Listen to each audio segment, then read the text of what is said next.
Eutrophication और microplastics दो महत्वपूर्ण पर्यावरणीय मुद्दे हैं जिन्होंने हाल के वर्षों में व्यापक जागरूकता हासिल की है।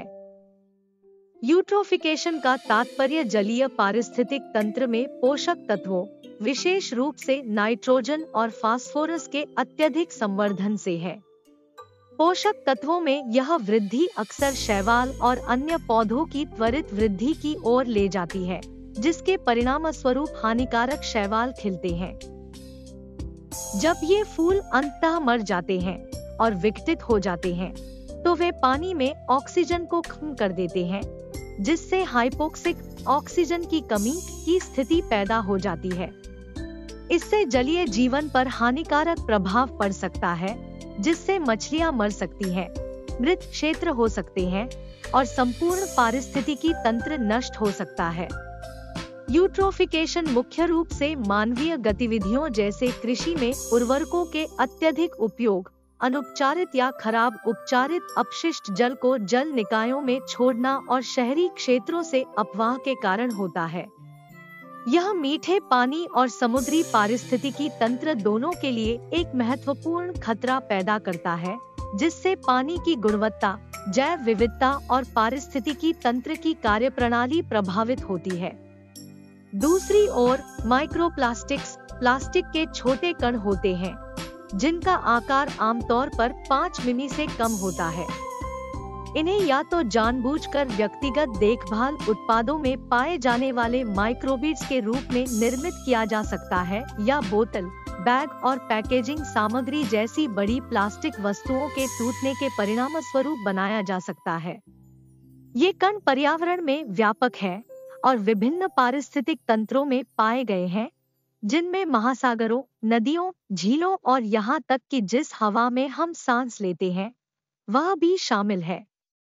लंबे समय तक पर्यावरण में बने रहने की क्षमता और जीवों में जैव संचय की क्षमता के कारण माइक्रोप्लास्टिक्स एक बढ़ती हुई चिंता का विषय है। वे वन्य जीवों द्वारा निगले जा सकते हैं और खाद्य श्रृंखला में प्रवेश कर सकते हैं, जिससे पशु और मानव स्वास्थ्य दोनों पर संभावित प्रभाव पड़ सकता है। शोध से पता चलता है कि माइक्रोप्लास्टिक अंतर्ग्रहण से शारीरिक क्षति, विषाक्तता और जीवों की शारीरिक प्रक्रियाओं में व्यवधान हो सकता है। इन मुद्दों के समाधान के प्रयास व्यक्तिगत और सामूहिक दोनों स्तरों पर चल रहे हैं। पहलों में उर्वरकों के उपयोग को कम करना और यूट्रोफिकेशन को कम करने के लिए अधिक टिकाऊ कृषि पद्धतियों को अपनाना शामिल है। इसके अतिरिक्त अपशिष्ट जल उपचार संयंत्रों में सुधार किया जा रहा है और जल निकायों में पोषक तत्वों के भार को कम करने के लिए औद्योगिक और शहरी अपवाह पर नियम लागू किए जा रहे हैं।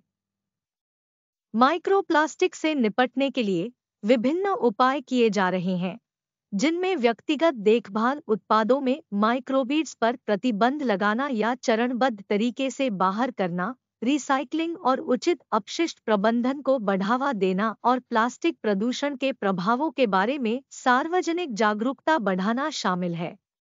इसके अलावा मौजूदा माइक्रोप्लास्टिक संदूषण को साफ करने और आगे प्रदूषण को रोकने के लिए नवीन तकनीकों को विकसित करने के लिए अनुसंधान जारी है।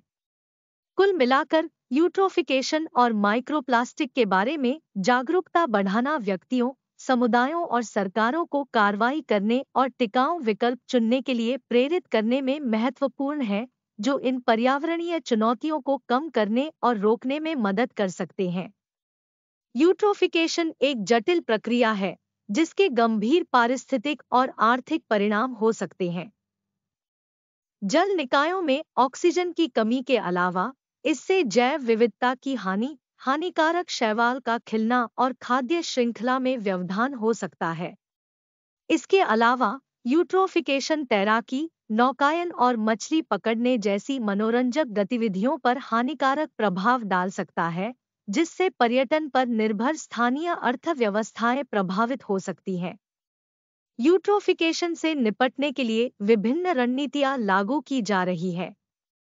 इनमें कृषि में सर्वोत्तम प्रबंधन प्रथाओं का कार्यान्वयन शामिल है, जैसे उर्वरकों का सटीक अनुप्रयोग, नियंत्रित सिंचाई और कवर फसलों का उपयोग।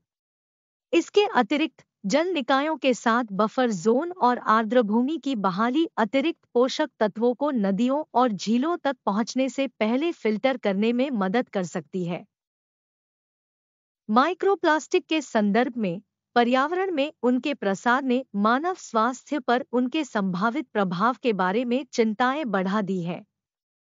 यह अभी भी पूरी तरह से समझा नहीं जा सका है कि माइक्रोप्लास्टिक का अंतर्ग्रहण मानव कल्याण को कैसे प्रभावित करता है, लेकिन अध्ययनों से पता चला है कि वे अंगों में जमा हो सकते हैं, संभावित रूप से सूजन, ऊतकों को नुकसान और हार्मोन प्रणालियों में व्यवधान पैदा कर सकते हैं।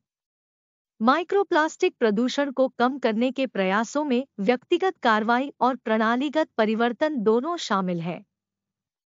व्यक्ति एकल-उपयोग प्लास्टिक की खपत को कम करके, परिश्रमपूर्वक पुनर्चक्रण करके और टिकाऊ पैकेजिंग को प्राथमिकता देने वाले व्यवसायों का समर्थन करके महत्वपूर्ण प्रभाव डाल सकते हैं। सरकारें भी कार्रवाई कर रही हैं। कुछ प्रकार के एकल-उपयोग प्लास्टिक पर प्रतिबंध लगाने, बायोडिग्रेडेबल सामग्रियों के उपयोग को बढ़ावा देने और उद्योगों में पर्यावरण के अनुकूल प्रथाओं को प्रोत्साहित करने के लिए नीतियां लागू कर रही है। इन मुद्दों के समाधान में अनुसंधान और नवाचार महत्वपूर्ण है। लक्षित समाधान विकसित करने के लिए वैज्ञानिक पोषक तत्वों और माइक्रोप्लास्टिक के स्रोतों, परिवहन और प्रभावों का अध्ययन कर रहे हैं। नई तकनीकों की खोज की जा रही है, जैसे पानी से प्रदूषकों को निकालने के लिए नैनोमटेरियल का उपयोग करना या प्लास्टिक के लिए बायोडिग्रेडेबल विकल्प विकसित करना। इन परिवर्तनों को आगे बढ़ाने और भावी पीढ़ियों के लिए हमारे पारिस्थितिकी तंत्र की रक्षा के लिए सरकारों, वैज्ञानिकों, व्यवसायों और व्यक्तियों के बीच सहयोगात्मक प्रयास आवश्यक है। कुल मिलाकर यूट्रोफिकेशन और माइक्रोप्लास्टिक्स के बारे में जागरूकता बढ़ाना महत्वपूर्ण है, क्योंकि यह व्यक्तियों और समुदायों को मुद्दों के पैमाने को समझने और टिकाऊ प्रथाओं की दिशा में कदम उठाने की अनुमति देता है। सूचित रहकर और जागरूक विकल्प चुनकर हम अपने बहुमूल्य जल संसाधनों के संरक्षण और बहाली में योगदान दे सकते हैं और पारिस्थितिक तंत्र और मानव स्वास्थ्य पर माइक्रोप्लास्टिक के प्रभाव को कम कर सकते हैं। यदि आपको यह वीडियो जानकारीपूर्ण लगा, तो कृपया विभिन्न वैज्ञानिक विषयों पर अधिक शैक्षिक सामग्री के लिए हमारे चैनल की सदस्यता लेने पर विचार करें। हम आपको इस वीडियो को अन्य लोगों के साथ साझा करने के लिए प्रोत्साहित करते हैं, जो एंटीबायोटिक्स के रसायन विज्ञान की बेहतर समझ से लाभान्वित हो सकते हैं। याद रखें, जब हमारे स्वास्थ्य की सुरक्षा